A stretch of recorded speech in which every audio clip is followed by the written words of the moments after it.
இங்க ஒருத்தர் ஃப்ளைட்ல டிராவல் பண்ணிட்டு இருப்பாரு. அப்ப பக்கத்துல ஒரு பொண்ணோட முகத்த பார்த்திருப்பாரு. அந்த பொண்ணோட முகத்துல நெறைய மார்க் இருக்கும். இப்ப அந்த பொண்ணு வந்து மேக்கப் போடலாம் அப்டின்ட்டு எடுத்திருப்பா. ஆனா அவரு வந்து அப்பல்லாம் பண்ணக்கூடாது. இப்போ உன்னோட ஃபேஸ்ல வந்து நெறைய பிம்பிள்ஸ்லாம் இருக்கு. அப்டியே மேக்கப் போட்டுனா இன்னும் அதெல்லாம் ஜாஸ்தியாகும். பிம்பிள்லாம் ரொம்ப ஜாஸ்தியா வெளிய தெரியும் அப்டின்னு சொல்லியிருப்பாரு. நானே உனக்கு மேக்கப் போட்டு விடுறேன் அப்டின்னு சொல்லிட்டு வந்து போடுவாரா? இப்ப அந்த மாதிரி அங்க இருக்கிற ஹேர் ஹோஸ்டஸ்க்கு ரொம்ப பிடிச்சிருக்கு. இப்ப இவரு வந்து ரொம்ப ஃபேமஸான ஒரு மேக்கப் ஆர்டிஸ்ட் தான். மேக்கப் யாராச்சும் தப்பா போட்டாங்க அப்டின்னா இவருக்கு வந்து சுத்தமா பிடிக்காது. இப்ப சில டான்சர்ஸ்லாம் ஸ்டேஜ்ல பெர்ஃபார்ம் பண்ண போறாங்க.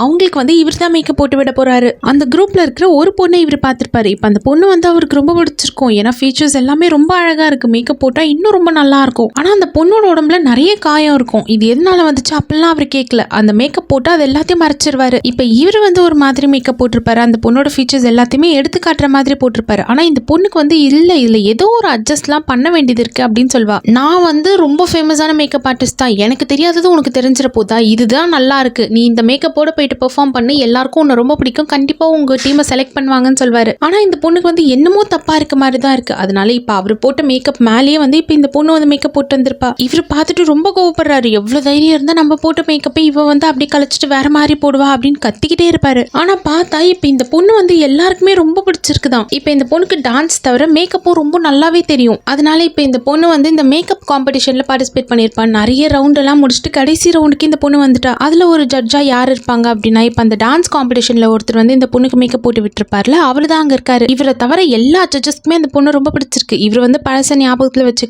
என்ன குறை கண்டுபிடிக்கலாம் அப்படின்ட்டு தான் இருப்பாரு. ஆனா இப்ப இவரே வந்து ஒத்துப்பாரு இந்த பொண்ணு வந்து ரொம்ப சூப்பரா மேக்கப் போடுறான்ட்டு. அவளோட ஒர்க்ஸ் எல்லாம் எடுத்து பார்த்தா அவ்வளவு நீட்டா இருக்கு. நம்ம மட்டும்தான் சூப்பரான மேக்கப் ஆர்டிஸ்ட், நம்மளுக்கு மட்டும்தான் எல்லாம் தெரியும், மத்தவங்களாம் நம்மளுக்கு கீழே தான் மேக்கப் போடுறாங்க அப்படின்னு தான் அவரும் நினைச்சிட்டு இருந்தாரு. ஆனா ஒவ்வொருத்தருக்கும் ஒவ்வொரு மாதிரி ஸ்கில் இருக்கும், ஒவ்வொரு மாதிரி மேக்கப் போடுவாங்க. இந்த பொண்ணு இவளோட டேஸ்ட்க்கு ஏத்த மாதிரி மேக்கப் போட்டா. ஆனா அது வந்து அவருக்கு சுத்தமா பிடிக்கல அப்படின்னாலும் வந்து அதுவும் ஒரு வகையில ரொம்ப அழகாவே தான் இருந்துச்சு. அந்த உண்மையா அவர் புரிஞ்சுக்கிறாரு.